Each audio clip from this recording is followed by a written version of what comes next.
Hey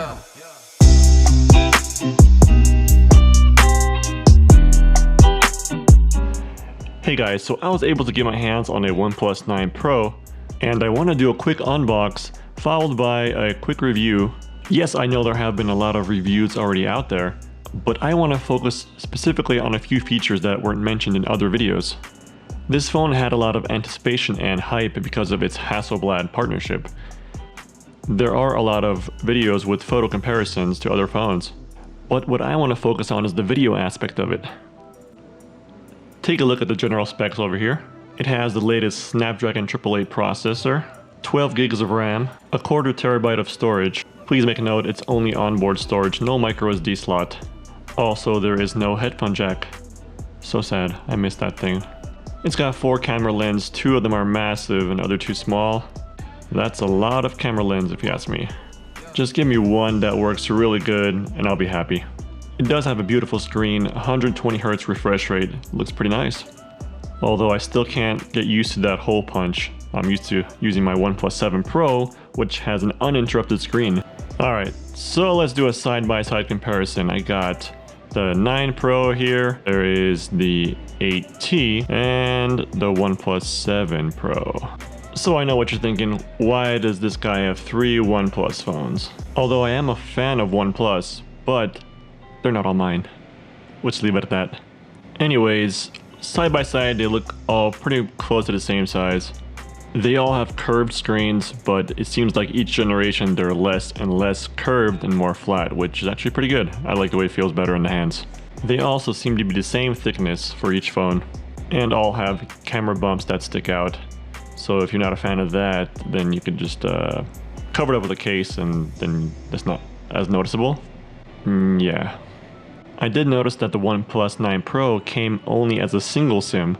All the other models I've had before were dual SIM, which is kind of strange for them to go that route. It was actually a nice feature to have, you know, especially if you have 2 phone numbers, like for example, a personal and a business. And if you don't want to carry on 2 phones, you can, you know, just put 2 SIMs in one phone. It was nice. So I don't know why they got rid of it. Yeah. Also, if you look over here, they made the fingerprint sensor really low compared to the other phone. It's kind of uncomfortable, but I guess you can get used to it after a few tries. One thing that I thought was pretty amazing was how fast this phone charges. It went from 5% to 100% in probably 27 minutes, under a half hour. That's absolutely nuts. Also, from just 10 minutes of charging, it was already at like 50%. Crazy. Now let's talk about some camera modes. It's got the photo, portrait, nightscape, the manual or pro mode, tilt shift, which I haven't really used. I don't know what that does. I'll work on it later. What I thought was really cool about this video camera is that it has 4K at 120 frames per second video recording.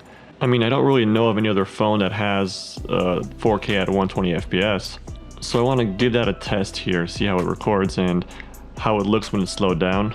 Obviously, it's not going to be super slow motion, but it's going to be nice. I'll be able to slow it down to like 25%, which is cool.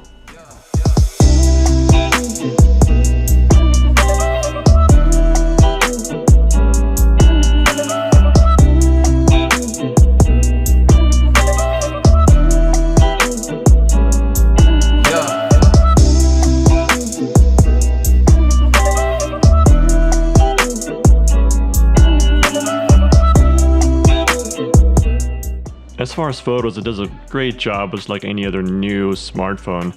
The colors did seem to be more natural and not all in your face vibrant like some Samsung phones are. But it's hard to see a big difference in well lit, you know, daylight conditions. Although where you will see a difference is in low light. I definitely noticed more detail and better image quality in low light photos for the OnePlus 9 Pro. Anyways, there you have it. That's my take on what I think of this phone. It is a pretty nice phone in comparison to all the other flagship phones, but it does cost $1,000, so if you got that money to burn and you need a new phone, give it a shot. Hope that you found this video useful. Thanks for watching.